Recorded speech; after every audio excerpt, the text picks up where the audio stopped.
ازيكم عاملين ايه؟ كنت عملت فيديو عن تجربتي مع الكارنيفور والكيتو، وان هو ما فرقش معايا اطلاقا للاسف الشديد، وان الحاجه الوحيده اللي حركت الميزان هي صيام يوم ويوم. هكتب لكم برضو اسمه بالانجلش علشان لو حابين ان انتوا مثلا تعملوا بحث بالانجلش وكده، وهتلاقوا مصادر كتير جدا للموضوع ده. صيام اليوم ويوم ده بيكون يعني انا مش دكتوره وكده، فالافضل ان انتوا تعملوا بحث عليه، بس انا بقول لكم الفيديو ده كتجربه. بس هو بيكون يعني صيام ان احنا بنصوم حوالي 36 ساعه، تمام، وبناكل في ال 12 ساعه، وده بيتكرر اللي هو يوم ويوم. انا كنت بعمله 3 ايام في الاسبوع بكون صايمه، تمام، واربع ايام باكل فيهم، تمام. الفكره ان اللهم صل على سيدنا محمد مثلا بخلي التمرين بتاعي كده في الايام طبعا اللي هي بتاع الاكل. ولنفترض مثلا حد بدأ صيامه يعني الساعة 12 بالليل يوم الاثنين، تمام. في كده من الساعة 12 بالليل ليوم الاثنين لحد الساعة 12 بالليل يوم الثلاث، كده 24 ساعة. بعد كده لا، مش بتاكلوا بقى، بتفضلوا كمان حوالي بتفضلوا 12 ساعة كمان، اللي هو لحد الساعة 12 الظهر يوم الأربع صايمين، تمام. فده بيكون 36 ساعة. الفكره ان هو بيكون كمان بيكون في حال بالجسم بقى بيدخل في حاله الالتهام الذاتي والكلام ده وكده.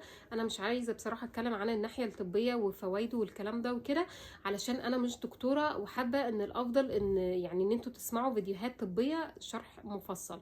هحط لكم في صندوق الوصف مثلا بعض الفيديوهات وكده الدكاتره ما اتكلموا عليه، واحط لكم برضو اسمه باللغه الانجليزيه، بحيث ان انتوا مثلا لو حابين تبحثوا عن مصادر ناس جربته وكده اكتر، لان في بالمصادر بالعربي مش موجوده كتير، تمام. بس الفكره ان الحاجه الوحيده بعد ما انا مثلا عملت كارنيفور وعملت كيتو، كنت عامله كيتو اصلا قبل كده، وفي نفس الوقت انا اصلا لو كارب وبحسب سعراتي وباكل صحي جدا، مفيش اي حاجه كانت بتحرك الميزان والمقاسات.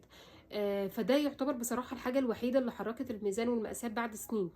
يعني مثلا من 2020، من وقت الكورونا لحد دلوقتي، يعني مش يعني اصلا لحد السنه دي كان عندي مشكله ان انا زدت كام كيلو مش راضيين ينزلوا ابدا ويتحركوا. صح، انا عندي يعني في خلال الخمس سنين دول يعني عندي جبت ولد وبنت وكده، بس اقصد برضو كان وزني بيبقى في حدود معينه، ما كانش بيتحرك ابدا مهما كنت التزمت باي نظام صحي، ما كانش بيتحرك.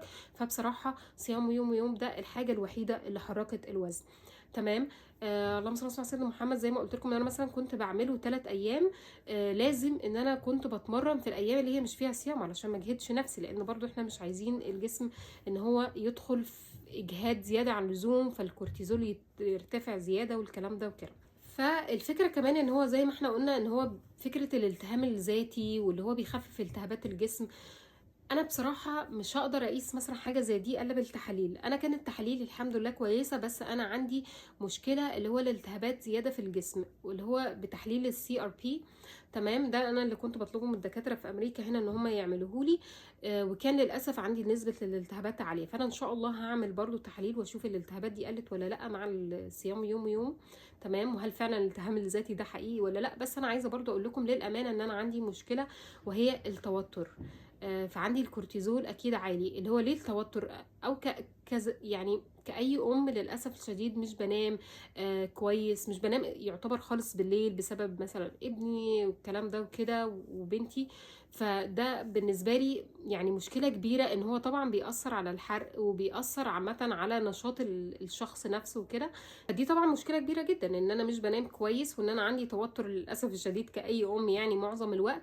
فده بيسبب الالتهابات في الجسم عاليه جدا، لان انا باكل اكل صحي جدا، مش باكل اي زيوت مثلا مهدرجه، مش باكل اي مثلا كربوهيدرات مضره او الكلام ده. المهم يعني، فخلينا في موضوع اللي هو صيام يوم ويوم ده. فزي ما قلت لكم ان هو ده الحاجه الوحيده اللي حركت المقاسات، هو الحاجه الوحيده اللي حركت الميزان. فعلا هو فعال، لا يعني هو فعلا هو برضو خلينا بالمنطق كده ان احنا يعتبر اصلا بنقلل سعراتنا، يعني احنا بنقلل سعراتنا مثلا حوالي 40% على الاقل. لان احنا مثلا في اليوم اللي احنا بناكل فيه مش هتقدري تاكلي ضعف السعرات ليومين، تمام. بكم انا كنت بحسب السعرات بالنسبه لزياده الوزن. اكتر حاجه يعني مثلا اول شهر مثلا يعني لاحظت نزول الوزن والمقاسات. بعد كده يعني تاني شهر حسيت ان هو شويه الدنيا بقت بطيئه خالص في نزول المقاسات او الوزن او اي حاجه، لسبب لان انا برضو زي ما قلت لكم ان انا عندي مشاكل تانية، اللي هو ان انا عندي التوتر عالي جدا والكورتيزول اكيد عالي، وفي نفس الوقت ان انا عندي حاجه اسمها ميتابوليك ادابتيشن، اللي هو انا عندي يعني زي ما بيقولوا كده بالعربي اللي هو الحرق عندي بايظ يعني، تمام. لان انا كنت عملت مثلا كنت باكل قليل قليل بشكل يعني دائم يعتبر، او يعني لمده سنين طويله كنت دايما عندي يعني خوف من الاكل وكده ان انا وزني يزيد. المهم فانا بالنسبه مثلا لحد عنده الحرق ممتاز وكده، اكيد الصيام يوم يوم هيفرق معاه كتير جدا عن ما فرق معايا. المهم فحاولت ان انا بعد لقيت ان انا الوزن مش راضي يتحرك، فعملت صيام 48 ساعه، فده حرك الوزن شويه، تمام. فبعد كده برضو يعني حسيت ان يعني الوزن بينزل ببطء، عشان اقول لكم الحقيقه يعني تجربتي الحقيقيه. فانا يعتبر دلوقتي انا احنا انا دلوقتي 2 نوفمبر، مش عارفه الفيديو ده هينزل امتى. المهم يعني انا بدات يوم 21 اغسطس بالظبط، فيعتبر كده يعني مثلا حوالي يعني شهرين وشويه، يعني ما يقارب ال3 شهور، تمام. فحسيت ان انا كل ما يعني بطور فيه اكتر او كده، يعني كل ما الوقت بيعدي ان الوزن بيكون بينزل ببطء اكتر. ولكن برضو لازم انتوا تكونوا عارفين ان انا وزني مش عالي قوي، فده برضو ممكن يكون عامل من العوامل، مع زي ما قلت لكم موضوع مثلا التوتر والكلام ده وكده، وان انا مش بنام كويس. انا باكل اكل صحي، يعني مثلا باكل حاليا انا لو كارب. يا رب بس تكون تجربتي واضحة. وانا حبيت انا اعمل الفيديو ده لان بصراحة ما لقيتش ناس كتير اتكلمت عليه في فيديوهات تجربتها يعني. فحبيت ان انا انقل تجربتي. عايزه اقول لكم ان انا مثلا الفتره دي يعني اخر مثلا اسبوعين حسيت ان انا محتاجه ان انا اخد منه يعني بريك شويه، بحيث ان انا اخلي الجسم حاسه ان هو بصراحه اتعود عليه.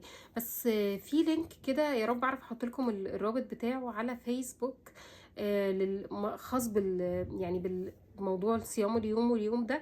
ما شاء الله هم بيعملوه، وبيكون نزولهم في الوزن سريع، مش سريع بس اقصد نزولهم في الوزن كويس جدا، وبنتيجه معقوله ومرضيه جدا.